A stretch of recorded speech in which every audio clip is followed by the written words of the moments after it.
അമ്മേ അമ്മേ ആ എന്താ അമ്മ നടക്കുന്ന കാര്യം വല്ലതും പറ.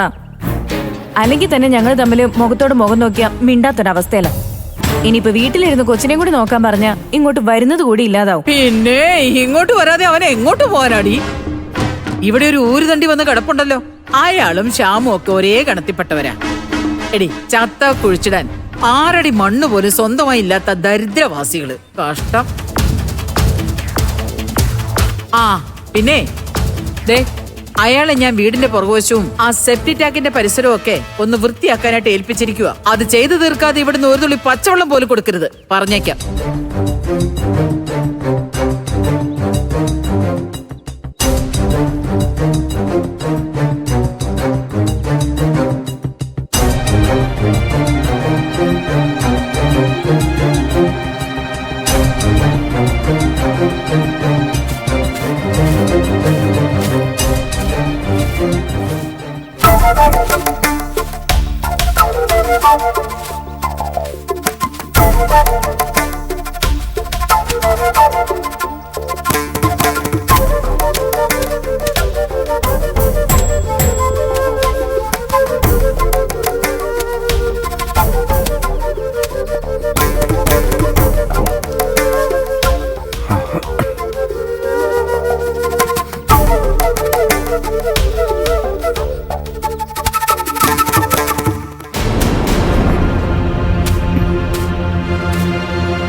സ്ട്രോങ് ആണല്ലോ അല്ലേ?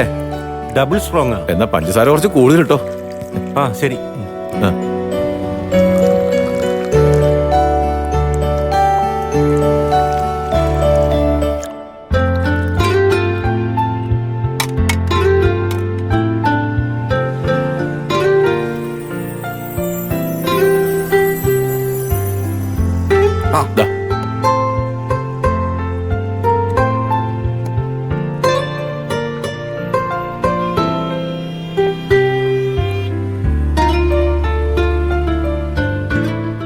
ഓരോ ബാധ്യത തലേന്ന് ഒഴിഞ്ഞു പോയെന്ന് വിചാരിക്കുമ്പോഴാ വീണ്ടും ഓരോ പ്രശ്നങ്ങൾ. അനന്തമാഷ് അടിച്ചു പോയാ ഞാൻ 3 കൊച്ചുങ്ങളെ വളർത്തേണ്ടി വരും. 3 മിനിന്റെ മക്കള് തന്നെയല്ലേ? അപ്പൊ പിന്നെ ഒരു ബാധ്യതയായി കരുതണോ? ബാധ്യത തന്നെയാണ് ധനേട്ടാ. മൂത്ത 2 പെൺകുട്ടികളാ. ധനേട്ടനറിയാലോ, അവരുടെ അമ്മ അവരെ വിട്ട് സിംഗപ്പൂര് പോയി. അപ്പൊ പിന്നെ ഈ 3 മക്കളെയും കൊണ്ട് ഞാനിട്ടൊക്കെ എന്ത് ചെയ്യും? അതും ശരിയാ. 3 മക്കളെയും ഒരു അച്ഛന്റെ കയ്യിൽ ഏൽപ്പിച്ചിട്ട് ഒരമ്മയും നാട് വിട്ടു പോകാൻ പാടില്ല. അത് ചിലങ്ക ചെയ്ത് തെറ്റ് തന്നെയാ.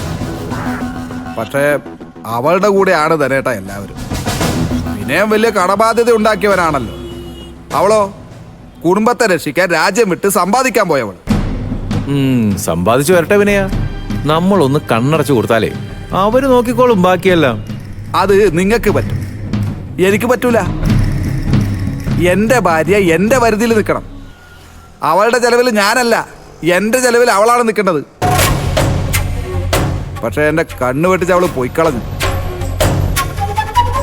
അതുകൊണ്ടാ വിനയ ഞാൻ പറഞ്ഞേ, തൽക്കാലം ഒന്ന് കണ്ണടയ്ക്കാൻ. ചിലങ്ക തിരിച്ചു വരുന്നത് വരെ നീ ആരെയും പിണക്കാതിരിക്കുന്നതാവും നല്ലത്. ഇല്ലെങ്കിലേ നിനക്ക് അവളെയും കിട്ടില്ല, നിന്റെ മക്കളെയും കിട്ടത്തില്ല. എനിക്ക് എന്റെ മകനെ മാത്രം മതി തന്നെ, പിന്നെ അവളെ. പക്ഷെ അനന്തം മാഷ് ഹോസ്പിറ്റലായതറിഞ്ഞ് എന്റെ അമ്മയും മാവനും മൂത്ത 2 മക്കളെയും തിരിച്ചു കൊണ്ടുവരാൻ പറഞ്ഞോണ്ടിരിക്കുക. ഞാൻ ചെന്ന് അവരെ വിളിച്ചോണ്ട് വന്നില്ലെങ്കിൽ അവര് പോയി ഏറ്റെടുക്കും. തൽക്കാലത്തേക്കെങ്കിലും കുഞ്ഞുങ്ങളെ ഏറ്റെടുക്കണമെന്ന് ഞാനും പറയും. അല്ലെങ്കിലും അനന്തമാഷക്ക് ആരോഗ്യം തിരിച്ചു കിട്ടിയാലേ അദ്ദേഹം തന്നെ കുഞ്ഞുങ്ങളെ തിരിച്ചു കൊണ്ടുപോയില്ലേ വിനയാ? അത് തന്നെ ഞാനും ആലോചിക്കുന്നു. ഞാൻ കുഞ്ഞുങ്ങളെ ഏറ്റെടുക്കുന്നതായി അമ്മയ്ക്കും മാമന് തോന്നുകയും വേണം. എന്നാ അവരെ എന്റെ വീട്ടിൽ സ്ഥിരമായി നിർത്താനും പാടില്ല. അതിന് എന്ത് ചെയ്യാൻ പറ്റുമെന്ന് ധനേട്ടനൊന്ന് പറ. ഒന്ന് ആലോചിക്ക്.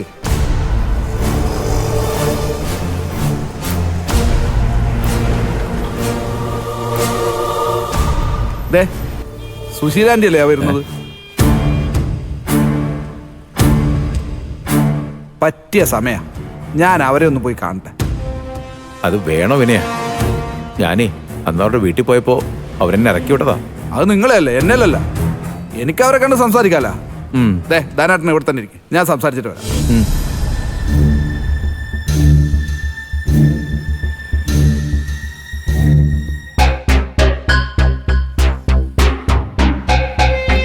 ആ ആന്റി എങ്ങോട്ടാ? ഞാൻ വേണമെങ്കിൽ എന്റെ വണ്ടി കൊണ്ടുവിടാം. ഞാനൊരു ഓട്ടോ നോക്കി വരികയായിരുന്നു. അത്യാവശ്യത്തിന് നോക്കിയ ഒരു വണ്ടിയും കാണില്ല. ആ അത് ശരിയാ. അല്ല, നീ നിന്റെ അമ്മായിപ്പിനെ പോയി കണ്ടില്ലേ വിനയ?